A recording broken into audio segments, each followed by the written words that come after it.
Assalamualaikum warahmatullahi wabarakatuh. Perkenalkan, nama saya Siti Nur Asisa Salsabila dengan NIM 507001266 dari Prodi Ilmu Komunikasi kelas B, Fakultas Dakwah dan Komunikasi Universitas Islam Negeri Alauddin Makassar. Baiklah, kali ini saya akan memaparkan materi tentang teori belajar sosial Albert Bandura. Baiklah, pada kesempatan kali ini saya akan membahas tentang pengertian teori belajar sosial, biografi Albert Bandura.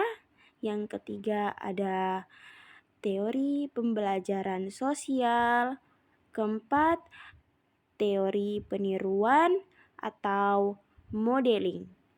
Yang kelima, kekurangan dan kelebihan teori belajar sosial, dan yang terakhir ada penerapan teori belajar sosial dalam pembelajaran pendidikan agama Islam. Selanjutnya, saya akan menjelaskan biografi Albert Bandura. Albert Bandura merupakan psikolog Amerika yang lahir pada tanggal 4 Desember 1925 di Kanada. Albert Bandura sangat terkenal dengan teori pembelajaran sosial, salah satu konsep dalam aliran behaviorisme yang menekankan pada komponen kognitif dari pikiran, pemahaman, dan evaluasi. Selanjutnya, penghargaan Albert Bandura. Pada tahun 1964, Albert Bandura dilantik sebagai profesor dan kemudian menerima penghargaan American Psychological Association untuk Distinguished Scientific Contribution pada tahun 1980 oleh Presiden Amerika Serikat Barack Obama. Selanjutnya, eksperimen Bobodol. Albert Bandura mencetuskan teori kognitif sosial yang menunjukkan bahwa anak-anak dapat mempelajari perilaku melalui pengamatan orang dewasa. Beliau membuktikannya dengan eksperimennya yang terkenal, yaitu eksperimen Bobodol. Selanjutnya, teori pembelajaran sosial. Teori pembelajaran sosial merupakan pembelajaran yang tercipta ketika seseorang mengamati dan meniru perilaku orang lain. Dengan kata lain, informasi didapatkan dengan cara memperhatikan kejadian-kejadian di lingkungan sekitar. Selanjutnya, konsep teori pembelajaran sosial. Yang pertama ada reciprocal determinism. Pendekatan yang menjelaskan tingkah laku manusia dalam bentuk interaksi timbal balik yang terus-menerus antara determinan kognitif atau person, behavioral, dan lingkungan environment. Yang kedua ada beyond reinforcement. Individu dapat belajar melakukan sesuatu hanya dengan mengamati dan kemudian mengulang apa yang dia lihat. Belajar melalui observasi tanpa ada reinforcement atau penguatan yang terlibat berarti tingkah laku ditentukan oleh antisipasi konsekuensi. Itu merupakan pokok teori belajar sosial. Selanjutnya, self-regulation. Teori belajar tradisional sering terhalang oleh ketidaksenangan atau ketidakmampuan mereka untuk menjelaskan proses kognitif.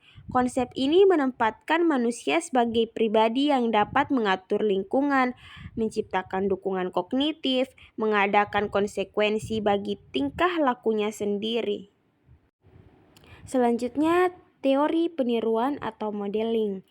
Nah, teori peniruan atau modeling ini merupakan hasil proses pembelajaran yang ditiru dari orang lain. Nah, menurut Bandura, sebagian besar tingkah laku manusia itu dipelajari melalui peniruan maupun penyajian. Contohnya yaitu orang tua dan guru memainkan peranan penting sebagai seorang model atau tokoh bagi anak-anak untuk menirukan tingkah laku membaca. Selanjutnya, unsur-unsur teori peniruan. Unsur-unsur teori peniruan yang pertama, perhatian. Subjek harus memperhatikan tingkah laku model untuk dapat mempelajarinya. Nah, yang kedua, mengingat. Subjek yang memperhatikan harus merekam peristiwa itu dalam sistem ingatannya. Yang keempat, reproduksi gerak.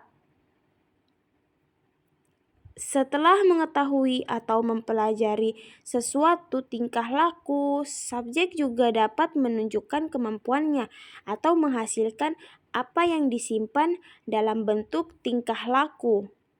Nah, selanjutnya ada motivasi. Motivasi juga penting dalam pemodelan Albert Bandura karena ia adalah penggerak individu untuk terus melakukan sesuatu. Jadi, subjek harus termotivasi untuk meniru perilaku yang telah dimodelkan. Jenis-jenis teori peniruan. Yang pertama, peniruan langsung. Peniruan langsung adalah meniru tingkah laku yang ditunjukkan oleh model melalui proses perhatian. Contohnya yaitu meniru gaya orang yang sedang bernyanyi atau meniru gaya penyanyi yang disukai. Yang kedua, peniruan tidak langsung. Peniruan tidak langsung adalah melalui imajinasi atau perhatian secara tidak langsung. Contohnya yaitu meniru watak yang dibaca di dalam buku. Yang ketiga ada peniruan gabungan. Menggabungkan antara peniruan langsung dan tidak langsung.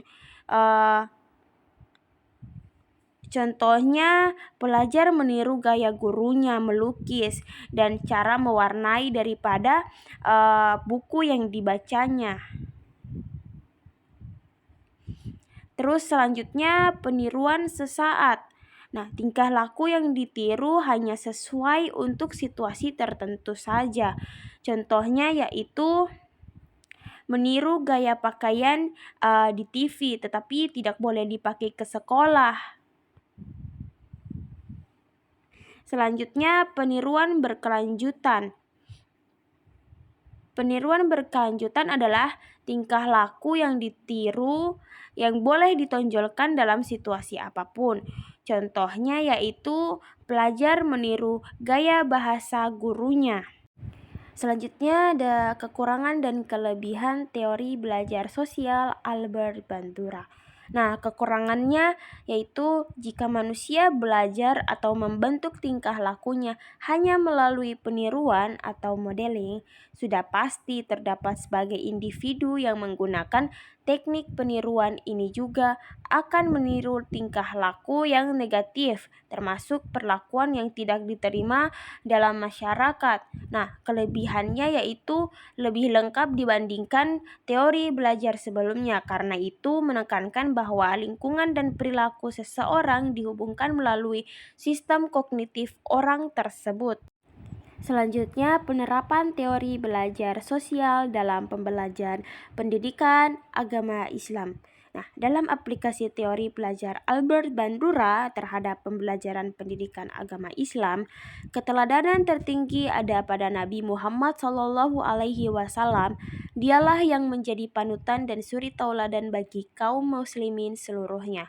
Hal ini tidak lain karena Allah telah menetapkan agar Rasul-Nya selalu menjadi contoh yang baik dan karena Allah lah yang telah mendidiknya dengan didikan yang sebaik-baiknya dengan disesuaikan dengan teori Albert Bandura bahwa manusia cukup fleksibel dan mampu mempelajari sikap, kemampuan, dan perilaku serta cukup banyak dari pembelajaran tersebut yang merupakan hasil dari pengalaman tidak langsung. Terima kasih telah mendengarkan penjelasan dari saya. Wassalamualaikum warahmatullahi wabarakatuh.